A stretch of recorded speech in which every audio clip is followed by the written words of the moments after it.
Hey, what's up everybody? Special Game 75 here today to play Sakura Forest Girls 2. Alright, this is the new game. It came out yesterday because I thought it was going to come out today, but it came out yesterday. Alright, let's get started. Might try to attempt to do like the whole game today, but hey, it's like 3 hours long, but let's get started. I've been having a lot of nostalgic dreams lately. In my dreams, I see myself as I was 3 years ago with my two best friends, Coco and Iana. I never played this before, but it's the first time. The three of us used to be inseparable. We're born in the same village and we whiled away our days together. We vowed we'll always be friends no matter what. But then disaster struck. Our village was attacked by hideous, slimy monsters, the likes of which I've never seen before. Our homes were ruined, our personal fires affected, lost, our food supplies devoured. Nobody was hurt during the attack, but our people were scattered. Coco and her family disappeared. Since that day, their whereabouts have been mystery. Yana and I vowed we would try to find her when we became old enough to leave our village. We waited until we both reached our 21st year, then set off on our journey. We've been searching for Coco for several months now in unfamiliar villages and unfamiliar forests. During our travels, we met a strange merchant called Mika. She was particularly taken with Ayana's hair, and she traded us a fancy-looking trinket in exchange for Ayana's wet tresses. After securing locks of Ayana's hair, she then pointed us in the directions of a woman who could aid us in our quest, the mysterious witch, Mia. Iana and I tried to enlist Mia's help, but Mia was stubborn. She refused to aid us unless we offer her something of equal value. Iana and I had no choice but to capitulate to Mia's demands, but for a brief spell of the pair of us lived for her. We performed any number of menial household chores of Mia's sake in an attempt to win her favor. At one point, I even had to let myself be used as a chair. That particularly indignity still smarts, but it all worked out in the end. Eventually, Mia realized how serious Iana and I were about finding Coco, and she agreed to help us. She had Iana and I partake in ritual during which she asks the spirits to divine Coco's location. The spirits pointed us in the direction of the village, located deep inside of the woods, and that is where I'm now headed. I'm determined to find Coco again. I'm sure I'll be able to do it. Now I have both Iana and Mia to help me. I'm sure there'll be a touching reunion once Iana and I see Coco again. We'll both rush forth to embrace her as we did many times in the past. All three of us smiling. It'll be the passing years never happened. My journey will come to a close, and my dreams will have all come true. I can hardly wait. I can quite say what will happen after our reunion. Perhaps Iana and I will return to our village with Coco, or perhaps she will decline our offer. There's every chance that Coco and her family have to put roots in new villages somewhere. Coco might not want to stay with us, but I'm prepared to accept her decision. I really want to know if she's right. Then I should be able to move on with my own life. I want to spend my future with both of them, Yana and Mia. Yana is my beloved childhood friend, and Mia is occasionally helpful with whose magic help us locate Coco. I've always have been fond of Yana, but I learned to tolerate Mia during the last couple of weeks. My feelings of her might be stronger, in fact, than a mere toleration. Yana, Mia, and I have done a lot of intimidating things. Beyond and scoop of that ritual, we've kissed and we've even, well, it's probably best not to dwell on that. Can I afford to let idle, amusing things distract me? Not when I'm so close to accomplishing my goal. We should be at our destination soon. That's what Mia has been telling us in any event, but I'm starting to get restless. How much longer is she expecting us to walk? Hey, Mia. I hurry along behind Mia, and my soul's slapping against the uneven ground. Are we nearly there yet? Patience, my little warrior. We should be there soon. That's what you said an hour ago, and now we're precisely 1 hour closer to our destination than we were before. That is something to celebrate. Don't pout so, dear. You'll ruin your pretty face. Mia pokes me in the cheek, and I pout. I've trekking through the forest with Mia and Iana for the last 6 days or so. We're headed to the village presided over by a princess called Arari, where Coco is supposedly staying. To get used to this village To get to this village, we need to navigate our way along the uneven dirt tracks we went through all tall trees. The village is quite distance away, but I suppose it could be worse. The distance we need to cover is manageable. Even if the journey itself is tedious and we haven't run into any major obstacles, I've been hunting fish and rabbits for us to eat. With Yana skins and cooks, we pause intermittently at streams and rivers to bath, and at night Mia constructs tent for us to sleep in with her magic. Having Mia around is awfully convenient. Her powers mitigate the need to sleep under the stars. But when it was just Yana and I, we had to take shelter where we could find it, and when we couldn't, we had to sleep on the dirt. I'm grateful for Mia's presence. Goodness me, your cheeks are so soft. I could pinch them for all eternity. Well, she's as irritating as she is useful. She never passes up on a chance to tease me, and she's always way too touchy-feely. Hey, I knock Mia's hands aside, pouting. Stop pinching my cheek, it hurts. Perhaps it does, but it hurts me even more when you rebuff my advance. Don't be so cold, yeah. Mia clings to my arm, her religious chest pushed up against me. My arm has a muscle to it. Thanks to my years of practice with the spear, it's no match for Mia's impressive assets. My arm's been swallowed by her ample cleavage. Stop clinging to me. I don't exist for your amusement, you know. Are you quite sure about that, dear? I'm sure. Now get off. Oh dear. Mia pouts. Do you truly dislike my company? Please don't say that. My affections are bothering you. Yes, they are bothering me. We'll never reach our destination if you cling to me like that. Like this. We're losing valuable time. It'll be fine, dear. Like I said, we're almost there. And like I said, you said that an hour ago. I stand by what I said. We should get to our destination well before sundown. So before then, why don't we indulge in our desires? We might as well while we still have our chance. Our hands will be fulfilled with search for Coco. I fear once we arrive at Aries village. So please fill your hands with my body while you have the chance. Mia's soft mouth squished against me, sending a chill down my spine. I don't want to react to her provocations, but my, how stiffen you. Your back is straighter than an arrow. Your teeth are gritted. Don't look so painted on me. Don't look painted, dear. I'm not trying to hurt you. I just want to make you feel good. Let me ease your suffering. Yeah, right. I scoff. You could never ease any of my suffering. You're the one making me suffer. Now get off. I mean it. Push at Mia with a bit more force, and this time she relents. She steps back, pouting, and peers at me. I see you as you're as stubborn as always, not even honey-eyed. Words can't win you over, nor my courageous figure. Oh well, it's your loss. That it was quite the amusing diversion, but we really must be on our way. Let's stop wasting time. I thought you wanted to get to the village quickly, dear. I'm wasting time? I just to myself, stung by the injustice of this accusation. I need to remind you that you were the one rubbing your chest against my arm. Perhaps I was, but how can I help myself when your face turns so red at the slightest provocation? You only have yourself to blame. My behavior. I would not be acting thus if you were so lovely. Alright, that does it. Don't try to pin your wanton libido on me. Yes, what am I? You she-devil. A she-devil, am I? I suppose that is not. I suppose that's an inaccurate assessment. We witches are often compared to devils. Now, you two.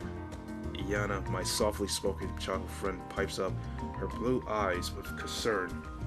Please don't fight. We're supposed to be working together. Let us put differences aside and make up, alright? Iana's right. Let's make friends, shall we? I pout. You can trick me. I know you can really want to be more than just friends. My, was it that obvious? You're incredibly obvious. Well, I guess that makes you trustworthy. You did help us look for Coco, and you've done a good job leading us through the foliage, so I guess I could forgive you for your nastier habits. I don't want us to argue either. I'm glad to hear it. Mia beams, then gives Iana a thumbs up. Thank you for smoothing things out, dear. Would you make a wonderful negotiator? I'm not sure about that. I don't like talking very much, and when I do, I trip over my words. I am poor orator, but thank you. Don't mention it. You really are a darling. You need to do something about your slow self-esteem, though. The three of us resume our journey through the woods. The grassy sways about my feet, while the trees overhead shift in the breeze. The trees about us, tall and proud, mosaic of sky I can see through the leaves. Overhead is bright blue, the sun is golden. It's a lovely day. I wonder what Ari's village will be like. Will it be all similar to the village Yana and I grew up in? Hope the people there will be friendly, but there are no guarantees. What if they turn us away? I look at Mia and Yana. They're a bit worse for wear after our journey. Their hair, their hair messy, their clothes unrumpled. I'm sure I look much the same. We've been bent where we can, but it's hard to say, pick, and span when you're traveling through the woods. Now I'm starting to worry. Maybe we should find a river and wash ourselves before continuing. Oh, Mia glances at me over her shoulder. That is what usual suggestion coming for you. I thought we were determined to get there as quickly as our feet could carry us. That was the idea, yes. But the first impressions are important. We need to look as reputable as possible when we arrive at the princess village. I don't want to risk being turned away because we look dirty. That is a good point. I was going to suggest it myself. Actually, it has been a few days since last I bathed, and I feel awfully grimpy. Me too, I have no complaints. Very good. Mia grins. Fortunately, I believe there is a river not so far away. Let's make haste. Mia leads the way, and I through the forest. Her strides are purposeful, and she keeps her head held high. For a reclusive who spent many years holed away inside her home, granting occasionally wishes to travel, she sure seems to know the way around. She must be familiar with this part of the forest. Did she advance it in her Yao before she achieved such notoriety? What was Mia like before she became a fully fledged witch? Now that's an interesting thought. I can't imagine Mia as anything less than she is now. Proud, confident, and supremely boastful. She looks and acts like one perfectly at ease on their own skin. In that sense, she's directly the opposite of Iyana. Fortunately, this forest hasn't changed much since my girlhood. It's very easy to navigate. If my memory serves me well, the river should be to pass this tree and then Mia leads Iyana and I into the clearing. The trees are thinner here, allowing the golden sunlight to spill onto the grass. There, stretching before us, a river. Its waters are clear and crystalline, and they ripple mysteriously. The riverbed is studded with rocks which break through the relatively shallow surface of the water. Gently flowing current breaks against these rocks, and droplets of moisture trickle down their smooth sides. The tree lines, the river, their bows shift in the breeze. It's a picturesque location, but that's not why I'm staring. My mind, I did not expect this. We're not alone. Whoa! A woman stands at the river up to her knees. In the river, her skin is uncomfortably pale, and her pink hair falls about at the shoulders in the waves. She's wearing an intricately patterned dress made from lush, bright red fabric. Golden tassel and beads adorn the hem of her dress, and the hood is draped over her head. The woman's fingers pinch the train of her dress to stop it trailing into the water.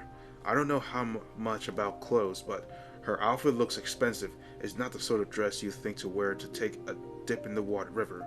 Could she be royalty? Maybe she's the princess we've been searching for. Well, what madam? Mia is the first to recover from her shock. She greets the woman with her cordial smile. Where, might I ask, do you hail from? Not so far away as you do, I'll wag her. The woman replies to Mia's query with a faint smile, her gray eyes half-lidded. I've not seen you three around here before. I take it you are travelers. That is correct, yes. Are you a native of these parts? Perhaps, but then again, perhaps not. The woman giggles. You will find out in due course. Should our paths cross again, which I imagine they will. All meanings in this world happen for a reason. The woman laughs. Her laughter is exceedingly similar to Mia's, and like Mia's, it's sending a shiver down my spine. I don't know why, but this woman's half-lidded gaze is making me feel uncomfortable. It's a warm day, but my skin is starting to prickle. Mia's too looks uncommonly tense. She grits her teeth together, her eyes narrow. You're not an ordinary person, are you? My, how straightforward of you. The woman titters. Is that any way to speak to a stranger? Am I somewhat offended? I may possess powers others do not, but I am still ordinary human. There is nothing abnormal about me. My abilities could not possibly compare to yours. I am not a monster, you see. What was that? Oh, nothing. The woman smiles, then steps out of the river. Her feet are bare, and droplets of water glisten between her toes. I shall take my leaves, travelers. Have a safe journey. I know this will not be our last encounter. The woman laughs and departs. I watch as she leaves, still barefoot, the hem of her luxurious dress shifting with each step. Soon the surrounding trees shadow her, and she disappears. She's gone, taking the tense atmosphere with her. Yeah! My shoulders flump, relief. I let out a breath of air I didn't realize I was holding. I have no idea who that woman is, where she comes from, or what she called, but something about her screams trouble. For a while there, I was seriously afraid she and Mia would come to blows. I'm glad we were able to avoid a fight, but who was that anyway? I wonder. Mia ponders one hand beneath her chin. She is no ordinary woman. No matter what she said, the manner hanging about her was too dense for that. This is a most curious development, but never mind that. We still need to bath ourselves, so we might be presentable to Princess Ari. Now, Ayaya, do you need any help taking off your clothes? I'll be fine, thanks. I shoot Mia down swiftly, my arms folded. I've been dressing and undressing myself since I was 5 years old. I can handle it. Boo, that's so boring. Life can't always be exciting. Get used to it. Honestly, Mia is such a pain. I can scarcely believe I've grown as fond of her as I have. It's funny how things work out. Well, isn't this quaint? Mia giggles as she glances about our surroundings. It took us a while to get here after our dip into the river, but now we finally reach our destination. We're at Princess Ari's village, where, according to the spirits Mia's consultant Coco is. We were greeted at the village gates by a couple of guards. Though the greeted might not perhaps be the right word. They were suspicious of us at first and demanded we state our business. Mia, being the leader of this operation, spoke up on behalf of Iana and I. She explained that we were travelers and we needed somewhere to lay our weary hands. Mia spun quite the convincing sobriety story, but the guards remained skeptical. Apparently the village and those near it has been blighted by the drought for the last few months. I see the signs of this myself during our walk here. The forest about the lake was green and verdant, but it has begun to thin out the closer we got to our destination. The grass underfoot browning, the trees withering. No rain has fallen upon this village for quite some time. The people must be hungry. It's little wonders the guards were so disinclined to us within their village walls. But Mia's continued to wield and whine until the guards had no choice but to stand aside and let us enter. Please do not turn away. We are weary travelers, and we have nowhere left to turn.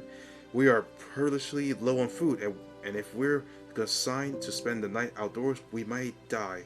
Find it in your hearts to allow us entry, if only for a night or two. That's what Mia said. She's got so into this fabricated melodrama, tears began to beat into her eyes. She sounded so convincing, even when I felt inclined to believe her. Mia's not just a talented witch, she's also an incredible actress. The guards eventually bought Mia's tall tale, and they led us into the village. I'm relieved we were in light inside. Our plans would have been ruined if we faced opposition so early on. A quick cursory scan shows that this village isn't all dissimilar from the one Iana and I grew up in. It's quite small, with only a handful of tents scattered about. I can't guess that population, but I waggered a few hundred people live here enclosed among the village wooden walls.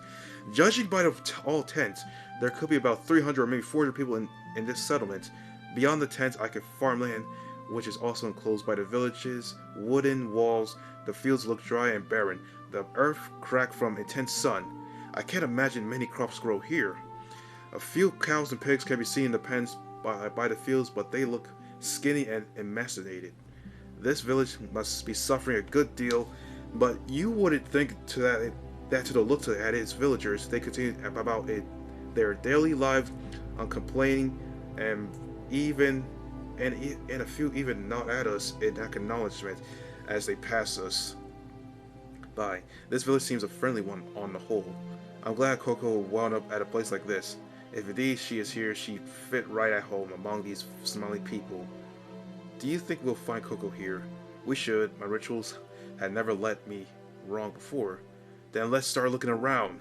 I stretched my arms above my head, invigorated with newfound enthusiasm. Why don't we split up? I'll question the people working in the fields. Iyana, Mia, you should question the people still in their tents. If we divide up the work, we should be able to. I set off my shoulder squanders. Not so fast, hold your horse hoses, but I am so incepted by Mia. She clamps a hand upon her shoulder with no small amount of force. Her pointed nails dig into my bare skin, and I wince. What's the big idea? We might arrive at this village, but we still haven't found Coco. We can't afford to sit in our laurels, hoping our paths will cross. We might need to take decisive action. I understand that you wish to see your friend again. Yeah, truly your devotion is outstanding, but there is such a thing as being too decisive. What are you talking about? I scowl. It's been 3 years since I last saw Coco. I don't want to wait another second longer. You have no idea how much I miss her. Perhaps not, but I am aware of how much Coco means to you. That is why I am asking you to stand down. The village guards may have permitted us to entry to their home, but their acceptance was grudging at the best. We would make poor impressions if, upon arriving here, we began to interrogate the villagers. That will only make us seem suspicious. If we are too tactless, we may risk being ejected from this village by force. Then we will have no chance to search for your precious Coco. Huh? Will that really happen? Do you want to find out? I guess not. No? I hate to admit it, but you have a point. The villagers would all turn against us if we barged into their tents unannounced. We are strangers after all. We can't be too forceful. Good. I'm glad you have come to the same conclusion as I, though it took a bit of prompting. So, what were you planning? How will we find Coco without turning the villagers against us? It is quite simple. Rather than ask random villagers indiscriminately, we need to only speak to the person in charge of this whole village. The person in charge? My brow furrows. You don't mean the princess, do you? Ding ding, we have a winner. Mia grins, then gives my ponytail another playful tug. Ow! At least I think she means it to be playful, but it hurts quite a bit. Was that on purpose? It's hard to tell with Mia. Our first order of business. Now we have arrived at this village. Should we be able to seek a private audience with the princess? She should know every single person who resides within this village's walls. If anybody can tell whether Coco still dwells here, it will be her. And if Coco isn't here, what happened then? Then Princess should know where she has gone. In any case, we will learn of Coco's whereabouts in far less than time than it would take to scour every inch of this village. I guess you got a point, but I think I can see a flaw with your plan. But I frown.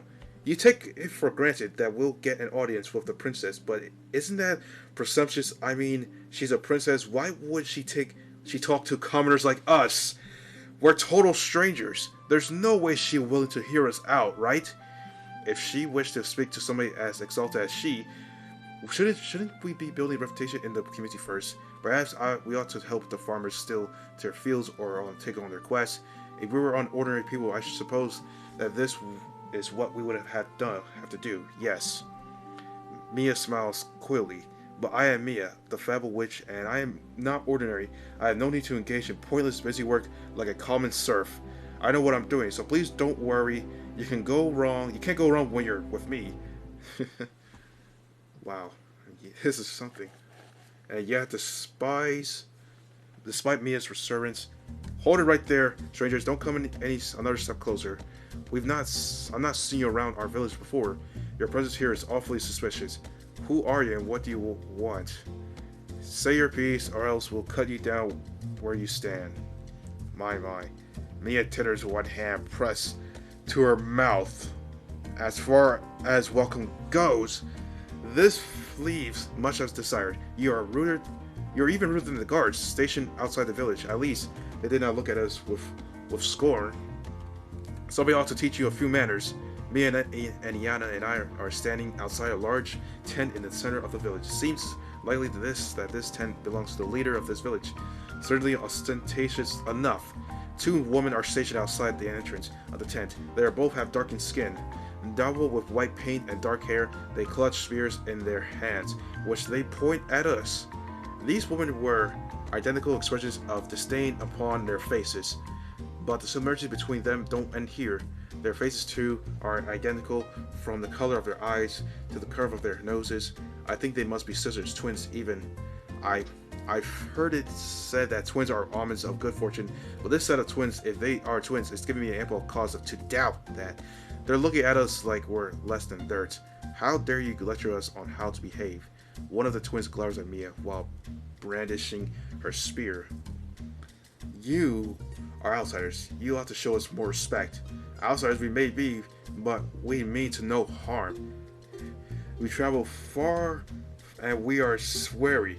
Surely you would not discriminate against a small group of beautiful women such as us. Now please stand aside. We seek an audience with your princess. Ha! One of the twins snorts. As if we step aside to let you waltz right up to our highness. She is much too important to be bothered by the likes of you. My sister's right. Now shoo. The twin guards shake their spears menacingly in Mia's direction. The pointed tips of spears glisten in sunlight, promising pain. Iana eyes them anxiously, her brows furrowed. Perhaps we should go. I do not wish to antagonize the villagers. I suppose we could do that, yes, if we would make you more comfortable. But I thought you were determined to locate your missing friend, regardless of the dangers you might face. Was I mistaken on that score? No, you're not mistaken. I do want to find Coco, very much so. I don't want to upset these villagers either. Oh, Iana, sweet, innocent Iana. Mia pats the top of Iana's head. You're a good girl, but there is such a thing as being too considerate. If you want always tiptoe around other people's feelings, you'll never be able to get results. You want to find Coco. The princess should know where she is. Ergo, we must speak to her. We cannot let these guards stop us, nor their little toys. Toys? One of the twin guards glowers at Mia, her expression a mixture of shock and irritation. We assure strangers that spears are not merry toys. They are sharpened daily, and we are very skilled in using them. We can cut you down without breaking a sweat. Just try to cross us and see where that gets you. We have no qualms in striking down our enemies. Amala, we'll be conducting your funeral service before sundown. So you mean to kill us? We would take no pleasure in it. We do not like shedding blood needlessly, but we may be forced to if you don't stand down. Goodness me, what pain this is. You girls are very loyal to your princess, aren't you? Of course we are. We love Lady Ari. She is a good, kind ruler. She listens to plights of her people. She would be willing to go without food for our sake so we do not starve. She is an asset to our village. Everybody adores her. We do not like violence, but we would be more than happy to spill blood on her behalf. How remarkable your loyalty is, so pure and so. It is enough to bring a tear to my eye. Mia smiles wickedly, but unfortunately for you, this is a fight you cannot win. I am no ordinary woman, you see, but with a witch, I lived for years, and I possess vast powers little girls like you could not dream of. Your weapons, I fear, will be completely ineffectual against me. You should stand down while you still can. I do not wish to harm you. I only want to speak to your princess. It is about an exceedingly important matter. Ha! One of the twins snorts. Do you think we'll stand aside after hearing speech like that? That only makes you sound more suspicious. Your threat level has gone up. We must neutralize you immediately. We can't let anybody bother our princess. Oh dear, Mia sighs. I had hoped it wouldn't come to this, but you have leaving no choice. If we were to get anywhere, I'll have to prove my powers on to you. That should douse your tempters nicely. Just try it. You can't hurt us. We are stronger together. You stand no chance. Take this. The guards dash forward, spears in hand, no doubt meeting to deal Mia a series of decisive blows. But these blows never come. The gods pause in their planned assault, stock still, as though frozen. With a single snap of their fingers, a sudden powerful gust of wind fills the village. It shakes the leaves from the trees, the toys with the tips of my ponytail. Well, what's going on? Yeah. And it flipped the skirts of both guards, revealing their underwear. One of their sisters look at her exposed thighs in wonderment, while other drops her spears.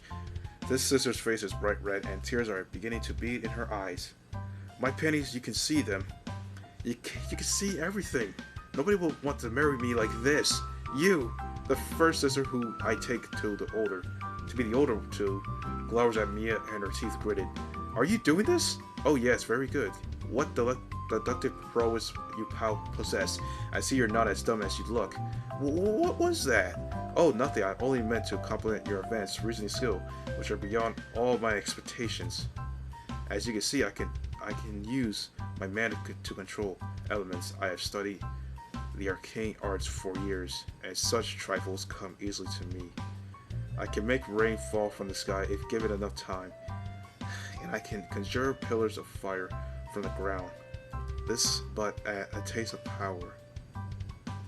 Now, do you see how outmatched are you?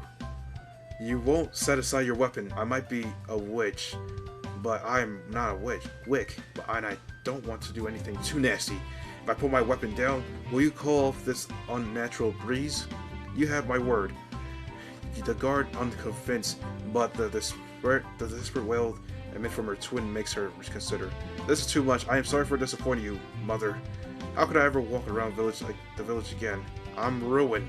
Alright, fine, you win. I promise I won't hurt you. Not if you call off the demonic wind. That is a good start. But would you also allow me to my party enters to your princess tent? We have important matters to discuss. I promise that we will not harm her. My powers are such that I could have rained destruction upon your village thrice over already, but I have abstained. Surely you can trust me.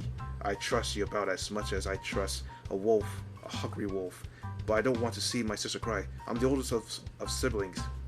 Ha! I knew it!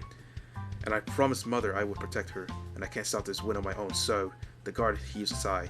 Very well, we will step aside. Good, I'm glad we could come to a peace of arrangement. Mia clicks her fingers and then wind subsides. The guard's skirts settle down once more, covering their panties. The younger twin sister still looks abashed by these going on, but at least she stopped crying. Her eyes look awfully watery though. It was a pleasure doing business with you ladies. Now let us not dwell. The princess awaits. Let us see if she knows anything about Coco. Wow, would you look at that? The interior of the princess tent is nothing I've seen before. It looks nice. The floor covered with richly woven rugs and fabric drapes from the ceilings and folds. Expensive looking furniture is dotted about hemp from woods with candles, ceramics placed atop them. In the center of large, spacious tent is a divan, liberally stern with plush cushions. Even the air smells sweet, soft, and fragrant like flowers. This world parts from the tent I grew up in, with its leaky ceiling and its bare earthen floor. This place is truly worthy of a princess, which is fitting, I guess, given a princess does indeed inhabit this luxurious place. Whoa! It's two of them! Sitting upon the dwelling among its oversized cushion is the princess herself. I've not seen any princess before, but she looks the part. Her face is shaved and her long hair all burned. Her features are delicately arranged, and her eyes are bright blue, like sapphires. She's pretty. She's very pretty, almost disconcerting so. Her skin is so smooth and devoid of blemishes, I cannot believe she's ever once worked a day in her life. Upon her head she wears a golden tiara, which is inlaid with her more rich red jewels. She looks so sumptuous it's a bit disconcerting, but to my relief, the expression upon her face is not one of the contempt. She is instead smiling. Perhaps she's kind of benevolent princess. The guards outside the tent did give that impression while they were singing her praises. The princess is not alone in her chamber. By her feet sits another woman, slightly older but no less attractive. This woman's skin is fairer than princess, and her clothes are less extravagant. Her pale pink hair cascades over her shoulders, and her eyes are slate gray. I recognize her at once, though she's attired differently than she was during our first meeting. You! I know you! I stab a finger in her direction. It's probably rude to point in a prince's presence, but I'm so surprised I can't help myself. This is quite the coincidence. You're that woman from this morning. I saw you at. I saw you by the river. Yes, indeed, you did. I recall you, young woman, and the rest of your companions. I did not catch your names, but you made quite the impression regardless. I thought you might come to this village, so I told my princess of it in advance. We have been waiting for you. Really? Thanks, I guess. Now I'm really starting to wonder who this woman is. She must be some sort of advisor to the princess, if they're in the same tent. I had no idea after our first meeting that she has friends in such high places. But then again, I don't know much at all about her. I don't even know her name. How did you know we'd be coming here? We never told you. Oh, it's a trifling matter. The woman waves one hand carelessly. My name is Isabella. I am the High Princess of this village, and Princess Ari loyal servants. I possess powers of clairvoyance, which allows me to perceive the shape of the future. I knew our fates would be in twin from the moment we first met. A clairvoyant? That explains the dimensions of the menace that surrounds you. I was wondering about that. Well, now you need to wonder no longer. The mystery has been solved. Amanda giggles. And to what do we owe the pleasures? Why did you come here, oh brave travelers from a distant land? Yes, please tell us. The princess that Irie is. I lean forward, her blue eyes blazing with curiously. It is rare we receive villagers. I've been so looking forward to seeing you since Amala. Irie's voice trails away, her bronze cheeks turning pink. Ahem. I meant to say I've been earnestly anticipating your arrival. Nothing gives me greater pleasure than conversing with those from beyond our village-bound Aries. I'm glad to hear your highness. We fear you would be less than accommodating, shall we say, after the rude greeting your guards gave us. Oh no. Ari's face falls. Did they give you a grief? If pointing a pair of spears at my pretty face and threatening me grievously bodily harm counts as grief, then yes, they did. Goodness me. Ari sighs. I told my guards we have guests, and distinctly recall telling them to courteous. It seems that they did not listen to me. They are a good woman, but they are a bit overzealous when it comes to protecting me. They must be fond of you to jump to your defense, so... Yes, they are. They are awfully fond of me to worry degree. Her highness is beloved among our villagers. They would all be willing to lay their lives down for her sake as I would. It is no surprise really when one takes into account how pretty she is and how mild-mannered. She is our village pride and joy, and we all adore her. Amala, please. I repels in a manner which seems to me, at least, quite unlike a princess. I have cautioned you about this before. You are effusive with your praise to the point of embarrassment. I do not deserve such a careless collage. It only makes me uncomfortable. But it is the truth. You are wonderful, my princess, not to mention the graceful, benevolent, magnanimous. Ari's face turns redder and redder as I rattle off this little list of good qualities which makes the prestige giggle. But let us put that aside for now. I would not wish to make you feel bashful, not in front of your guests. A princess must be more than merely kind. She also makes a good impression. So, Imala glances between us. Let us return to our prior topic of conversation before I came sidetracked by my princess in many splendor. Who are you? And what business do you have in our village? Let me explain, your highness, lady princess. Mia inclines her head first at Ari, then Amalia she draws in a breath, then begins our tale. It is a pleasure to meet you both. I am Mia, mostly benevolent, who has lived for many years. Mia, did you say your name was... Amalia presses her lips together. I have heard of you before. You have? Really? Mia and Ari look at Amalia askance, almost in perfectly synchronization. I know of witches, but I have never before heard of a witch named Mia. That does not surprise me, Your Highness. You have lived in this village all your life, and you have little to do with the outside world. I, however, was not born in this village, but another further north. Stories abound in my village of a powerful entrance called Mia, though few sincerely believe them. I thought you are a figure from legend, more a wonder than a genuine woman. It's an honor to meet you, I confess. I am somewhat awestruck. This is meeting a truly is incredible. Why, thank you. I did not realize how far-reaching my fame was. Did not know how quite famous I was. I feel like I was a celebrity. I hope you can forgive me from my ignorance. I have lived a sheltered life, as the Mala said. And what about you girls with you? Ari looks at Yana and I. Are they famous witches too? I'm afraid not. These girls are not witches, and neither are they my apprentice. Though I would not be opposed to the idea. They are perfectly ordinary humans. Their names are Yeya and Iana. Yeya is talented with a spear, and Iana is descended from the family of shamans. Together they have embarked upon a mission. It is their behest that I have come to speak to you, Your Highness. They travel far for many months in search for their friend. She went missing 3 years prior when their village was attacked by slimes, and these girls miss her dearly. Slimes, is it? Ari frowns. They are nasty things. I cannot abide by them myself. Have you heard of slimes, Your Highness? Unfortunately, yes. They appeared out of nowhere one day and began attacking our village. They have been near constant nuisance ever since. Imal's gift of precognition to let us know when they attack, which has been instrumental in keeping these women at bay. They have yet to breach our village defense, and I hope it remains that way. They are utterly repugnant. I am sorry to hear that your village fell to one of their attacks, and that you were separated from your friend. It is truly a nasty business. Did you come to this village hoping to find your missing girl? Yes, indeed. I used my magic to divine her location, and I have reason to believe she may have fled here. Would you happen to know anything about a girl named Coco?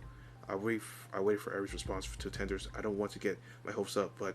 Oh yes, I know Coco. I know her very well indeed. Ari replies, flooding my anxious, beating her heart with relief. You know her, really? Yes, I do, or perhaps I should say I did. A girl named Coco came to our village 3 years prior, along with her parents seeking refuge after a slime ravaged their home. She was a dear thing with blonde hair and the brightest smile. I presume we are speaking of the same woman. Yes, that it is.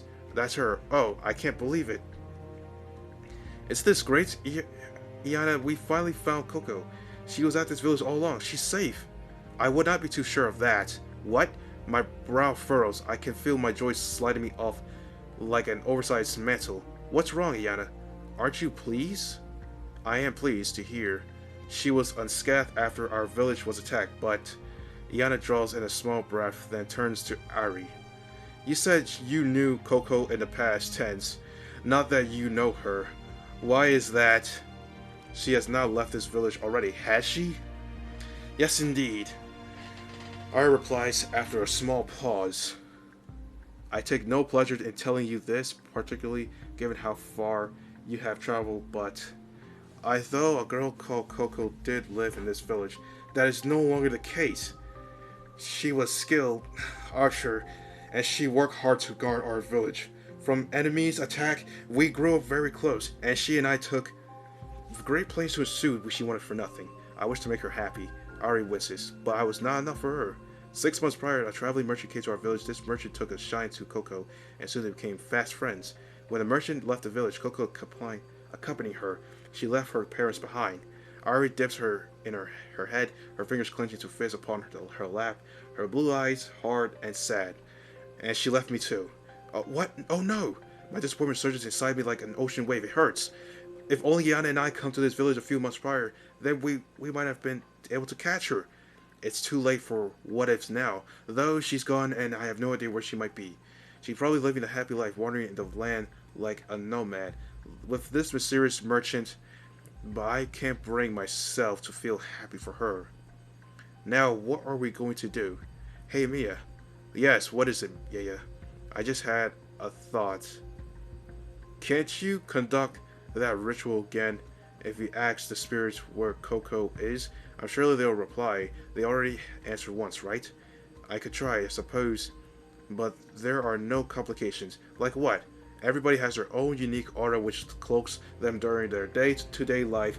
This aura builds in the air and the earth longer one remains in a fixed location, which makes it impossible to find people with spiritual aid. Alas, it is significantly more tricky to track people's auras if they live nomadic lives. If a person moves too much, their aura will be dispersed upon the air.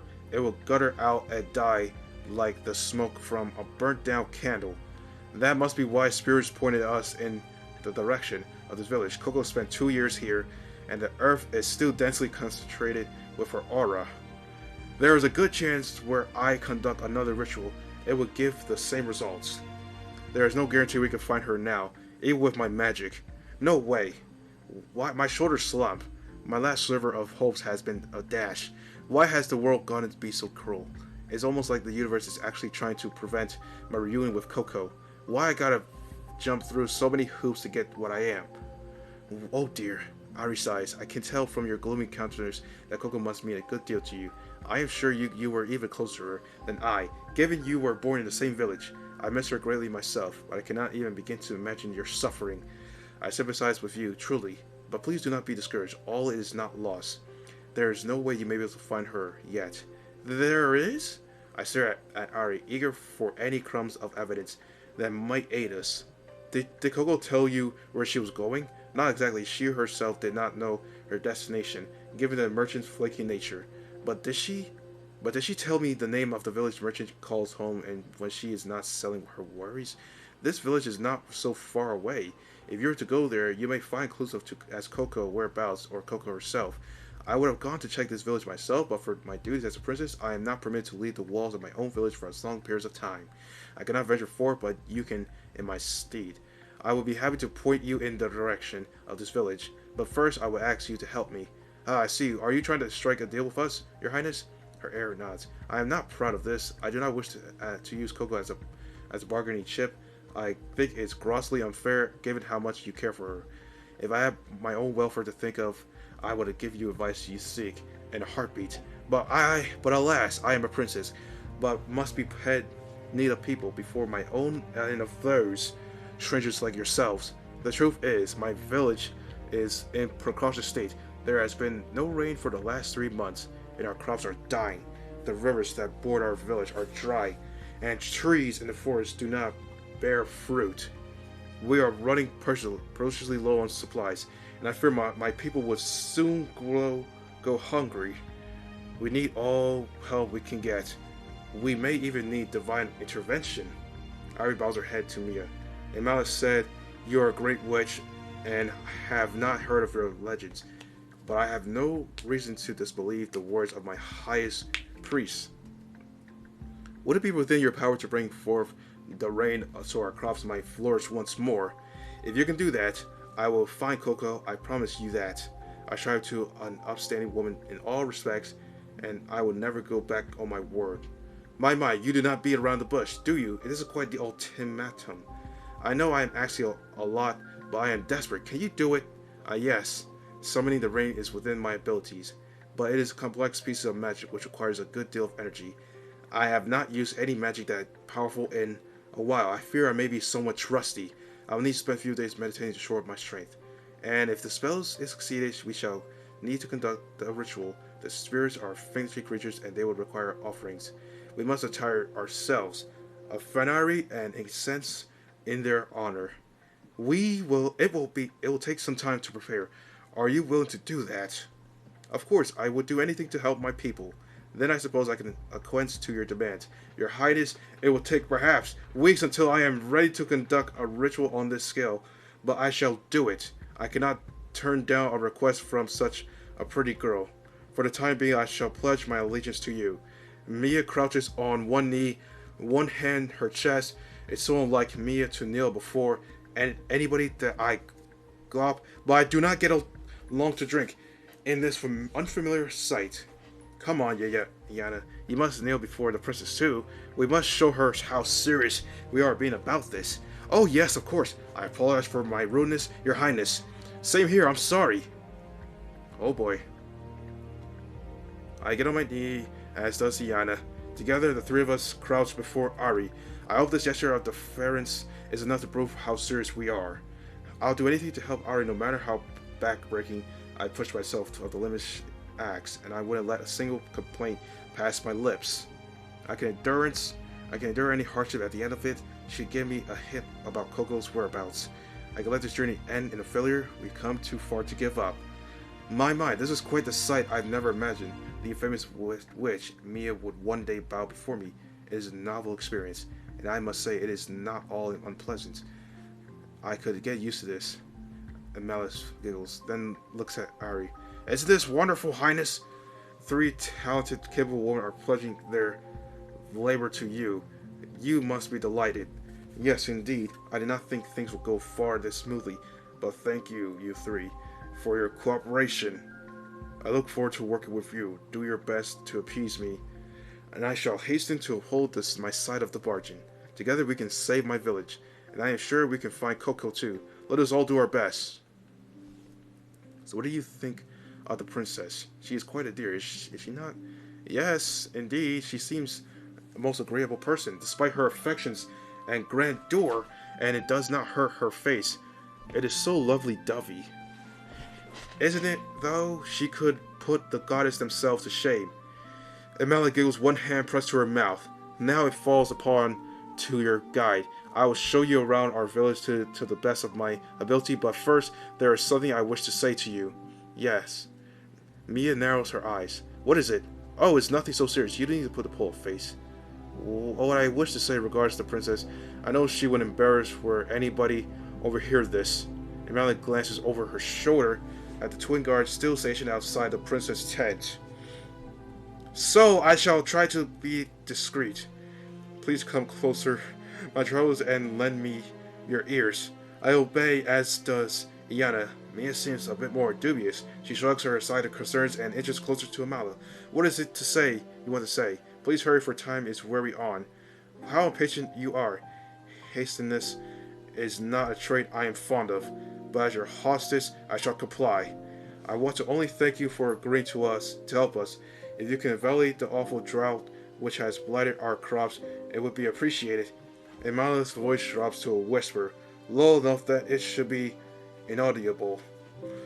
To the guards outside of Ari's tent! And I am sure that the princess is the most elated with your decision. Her feelings may not have been obvious to you. She often tries to disguise them. You see, but as her closest confidant, they were to me. Coco was her dearest friend, and she missed her terribly.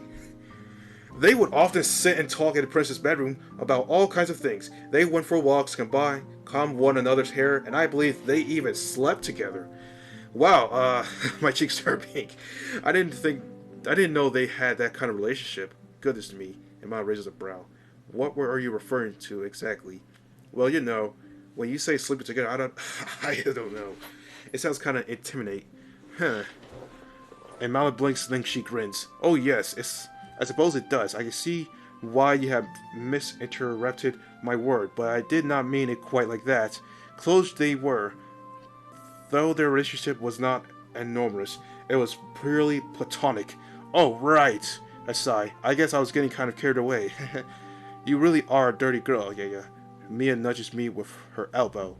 Perhaps you ought to douse yourself in cold water that rid of you of your carnal ways. There's nothing carnal about me.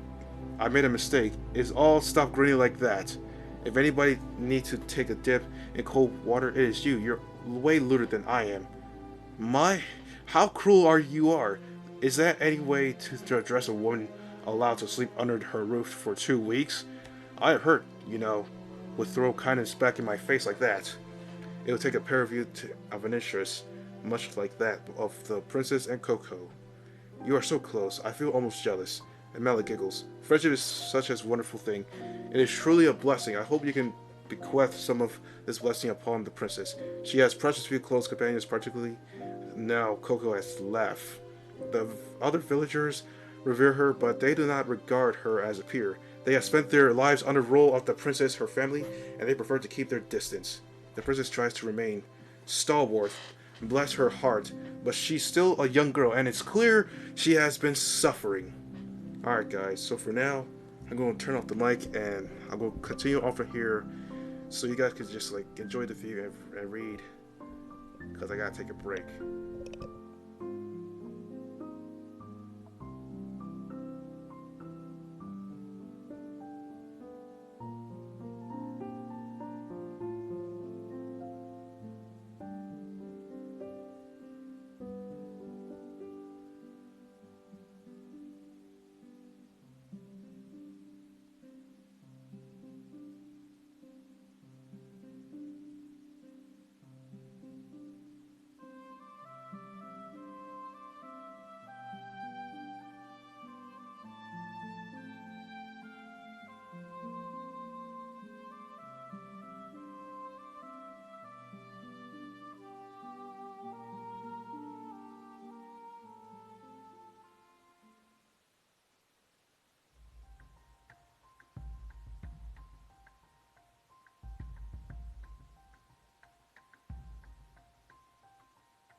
Well, guys, we have actually reached the end of this game.